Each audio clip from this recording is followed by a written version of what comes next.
Hello, my name is Candy Birch, and I am the chair of the League of Women Voters of Alachua County Speakers Bureau Committee. And we are so grateful that you are joining us today for this information about the vote411.org website that we hope that you will find useful in the upcoming election. So I'm going to go ahead and share my screen, and then we can go from there.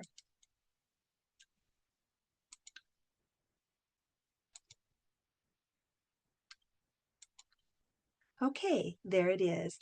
And so we want you to know that we have the League of Women Voters of Alachua County has provided this since 2022. And we're very grateful to Gwen Wagner for all of her efforts over the years that she has done. And it's very powerful work there that we have for her to do.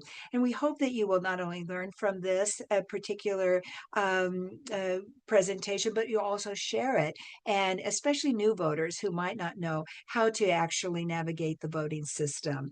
So you may or may not know that the League of Women Voters is very nonpartisan. We're political in the sense that they were elections, but it is important for this particular election because the only things that are on the ballot are candidates. And you should know that the League of Women Voters does not ever support or oppose a political candidate. We never support or oppose a political party. We just want you to be informed. And this is a very educational kind of presentation, and we're hopeful that you will find it useful.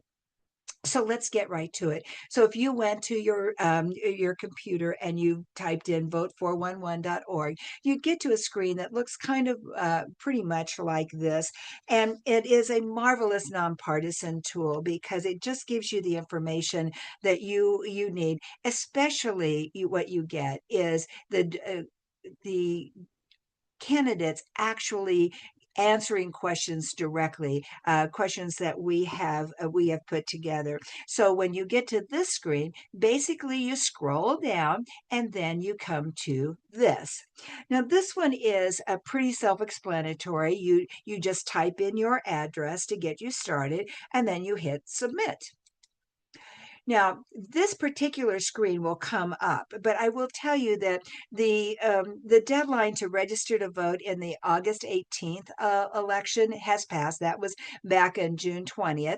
But it is important for you to know that when we finish with the primary election, after that, those people who have not registered to vote, that need to register to vote, can come here, and vote411.org will direct you to this website, Register to Vote Florida. You can see that over here on the bottom right-hand corner. It will get you there, and it's a very easy way to register to vote. I will tell you that the league does not handle voter registration forms anymore, mainly because it's so easy for you to do. But if you don't want to go online, you can go to any of our Alachua County libraries, and they have voter registration forms right there, and they can collect it from you at that place too. So if you know somebody who needs to register to vote after August 18th, please direct them to the library or to this website.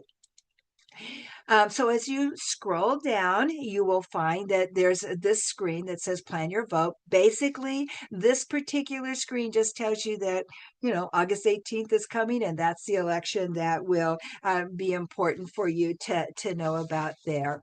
So keep scrolling.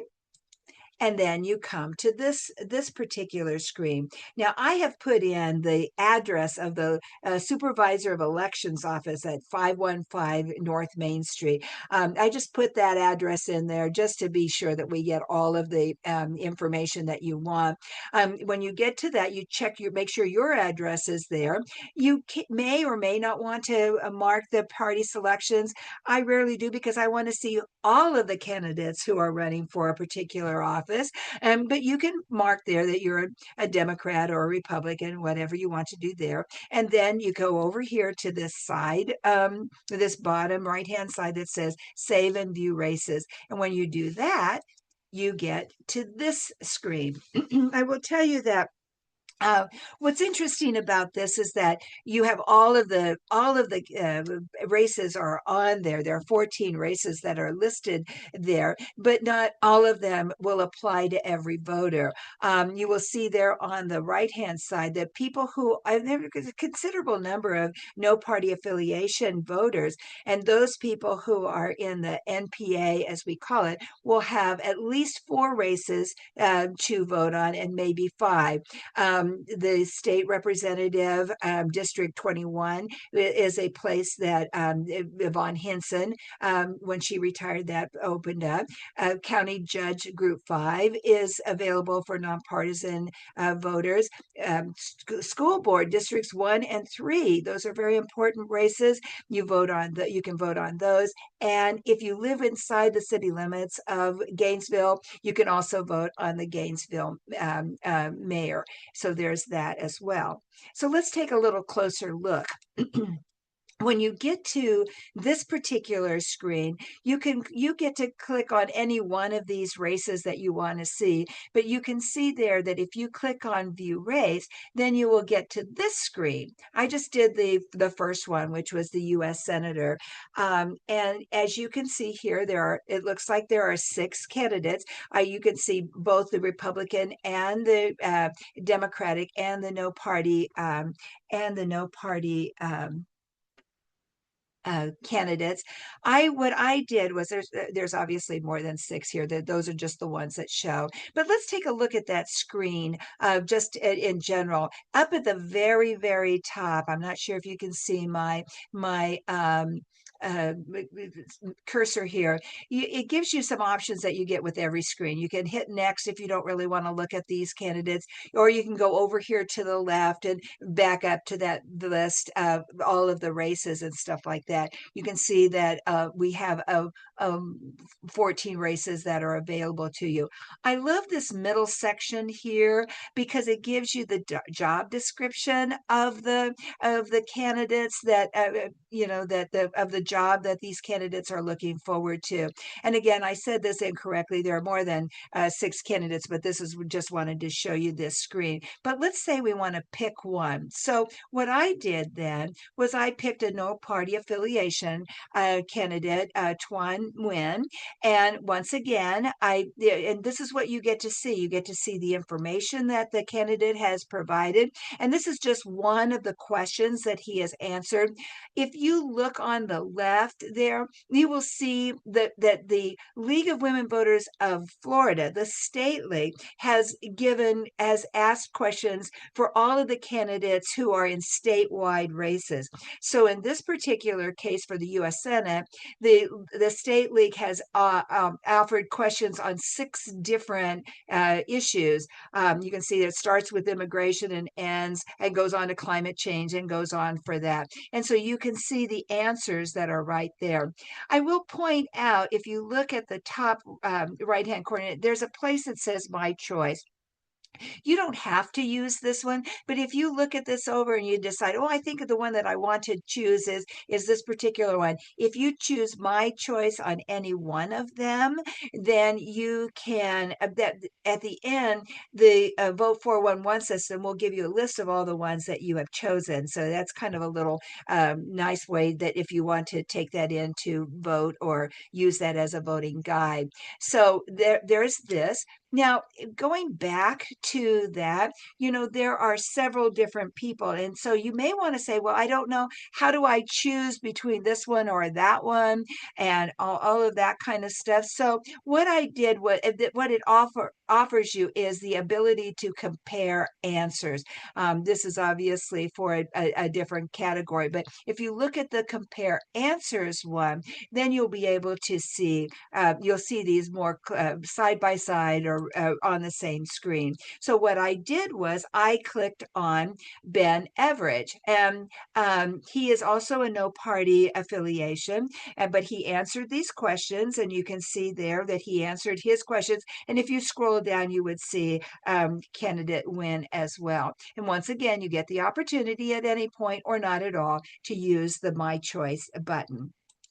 So now, what is important to know about this particular race is that Florida has what is known as closed primaries. So registered Democrats get a ballot that has a Democratic candidates on it, and then the Republicans get a ballot that has the Republican candidates.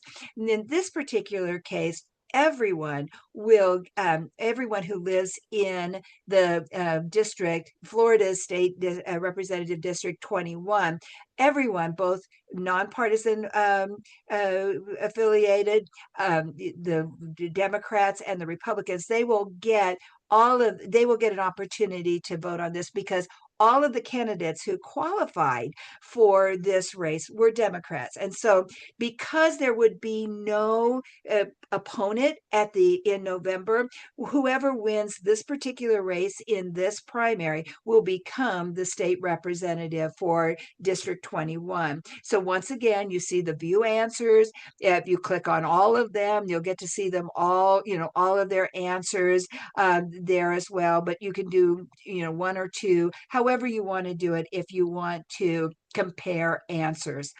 So there's that as well. The same thing happens. The same thing happens with this next screen. Um, Alachua County commissioners are elected at large. So everyone who is a registered voter in Alachua County gets to vote on this no matter where they live. Again, there's the about the race. It gives you the job description. And you can see that there are 4 candidates who are running for office. It just so happens that the 4 people who are running for office are all Democrats. So everyone, the nonpartisan, no party affiliation, and the Republican candidate voters will also be able to vote on it. Whoever wins this race will become the county commissioner for District 2. Other nonpartisan races are actually listed here. This is one of them. County Judge Group 5 is a nonpartisan race, and you click View Answers and choose your choice there. This is for all Florida voters in Alachua County. And then you might get to this part, but we don't have to worry about the Florida amendments to the Constitution until November. There's nothing really on Vote 411 that's very useful at this moment, but it will be after we get past this primary election. So you can pretty much disregard this particular one. So we will be able to talk about the polling places, but I really did want to draw your attention to the debates and forums section as you scroll down Vote 411, and you can see in the red rectangle there that you can actually click on that and actually watch the video recording of a candidate forum that the League of Women Voters of Alachua County and several other allies did on June 28th.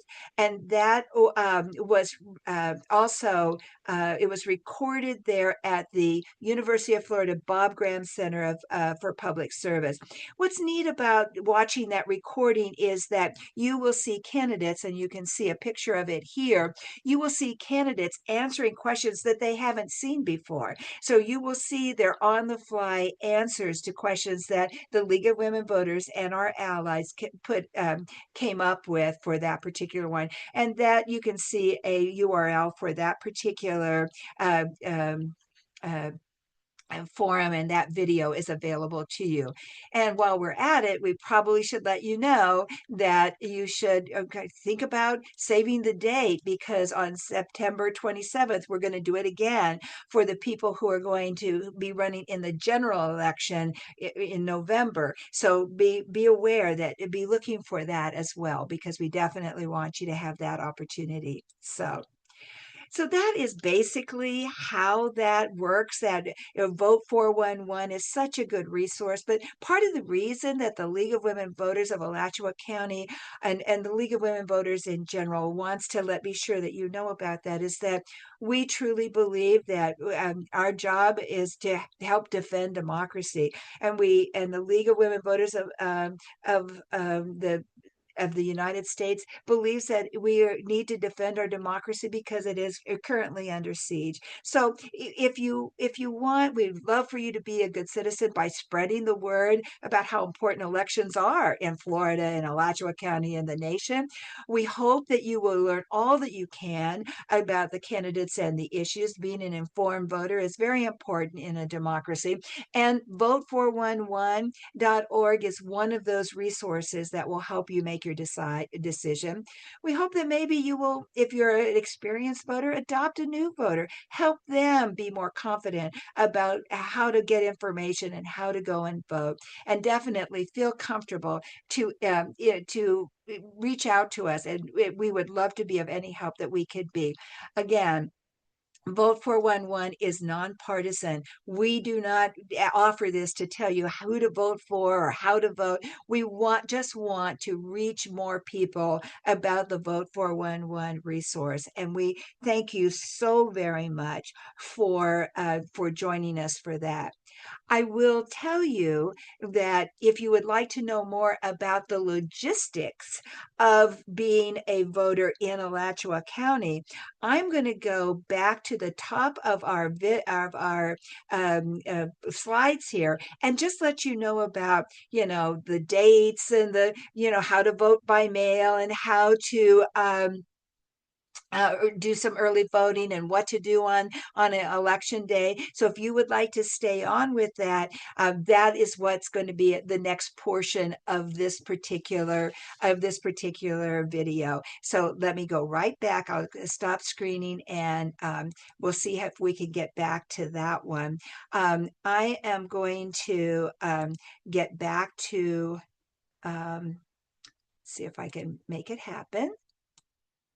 Go back to here and I will put it on, oops, we'll start sharing again.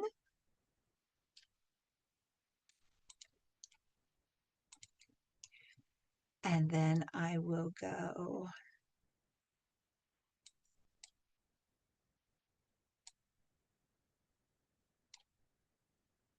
back to the beginning and do this.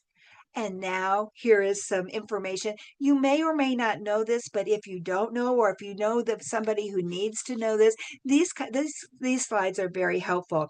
I believe you will find these slides in many of the Alachua County libraries, maybe on their scrolling streams. So again, it's just another resource for you for information. So there are basically 3 ways to vote in Alachua County. One is through the mail-in ballot or the vote by mail.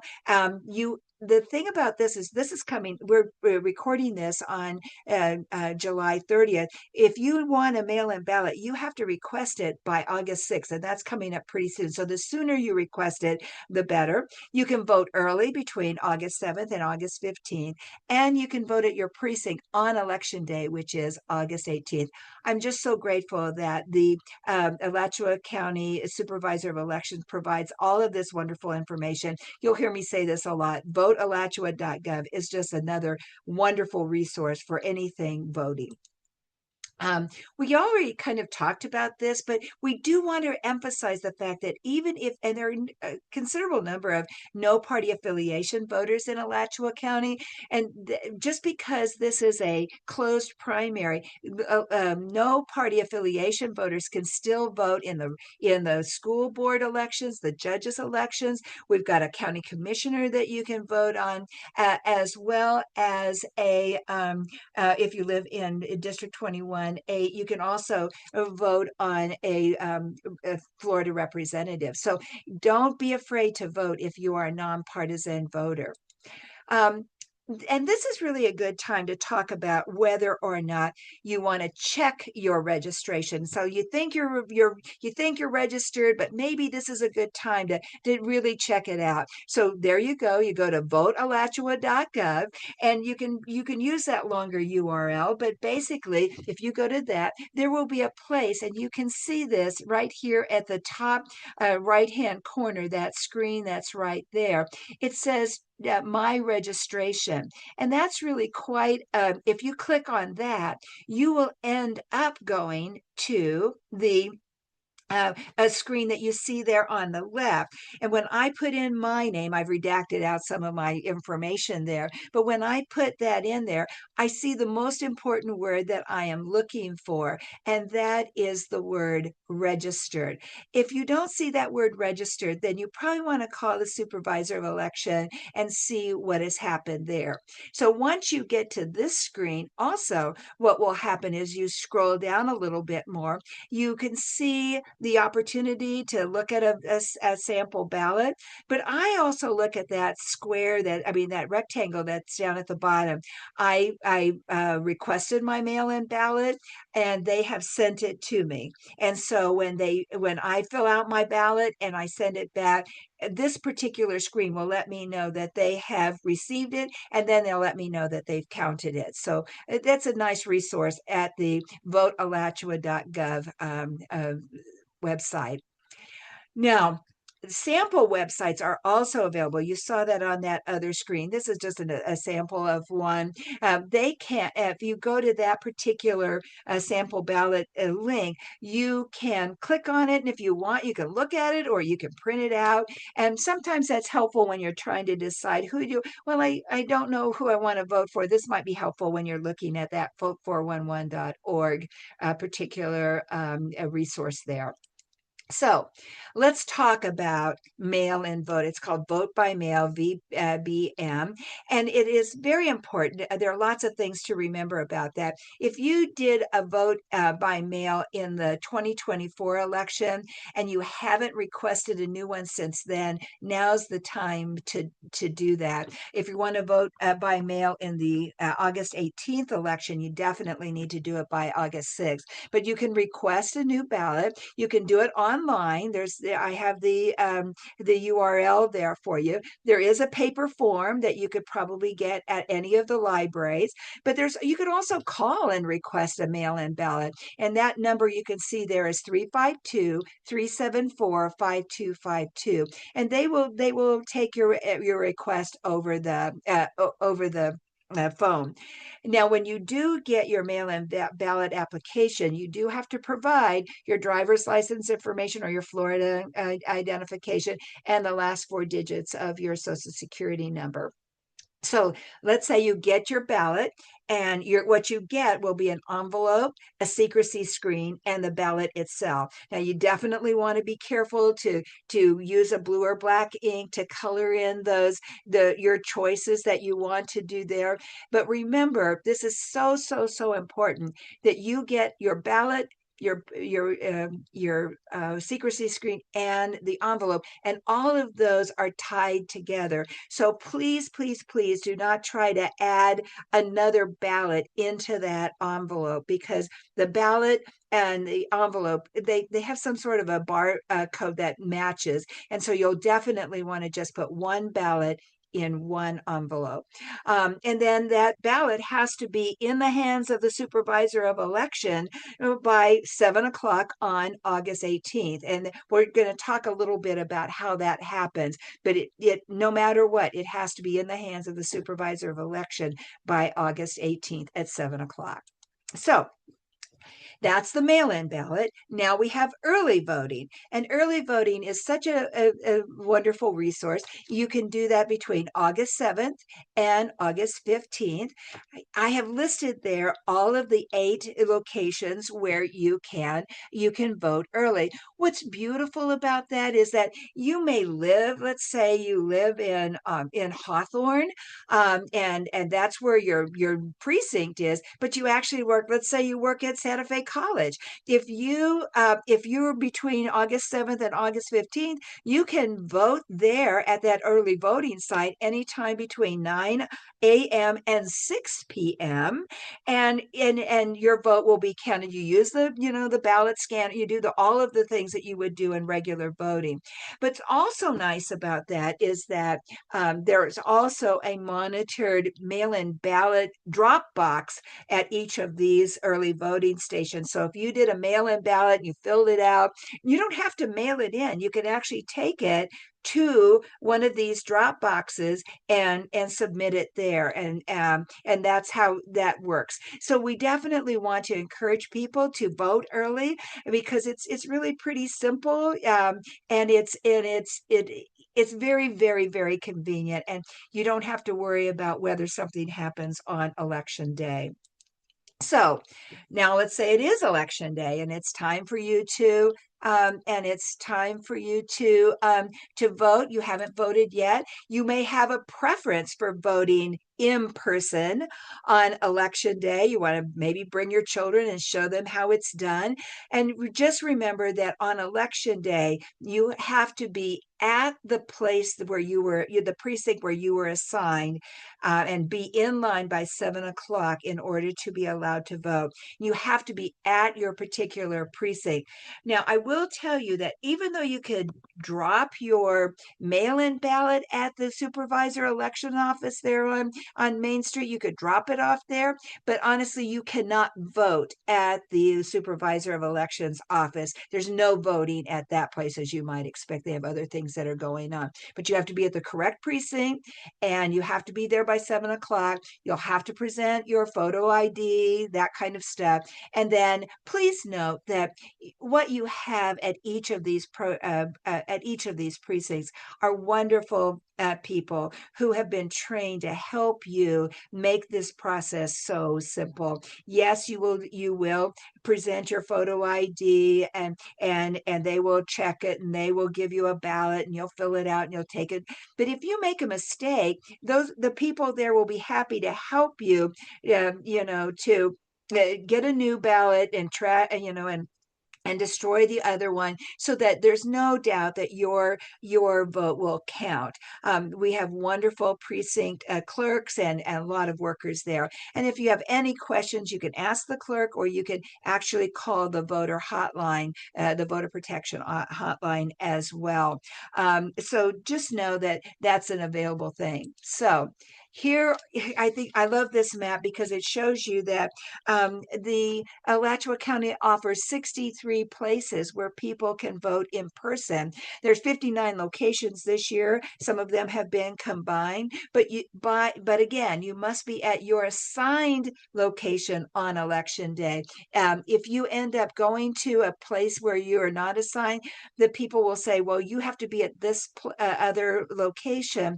And that's problematic because if you've waited too late, you might not be in line by 7 o'clock and be able to vote. So you definitely want to check for that. I found this on Facebook.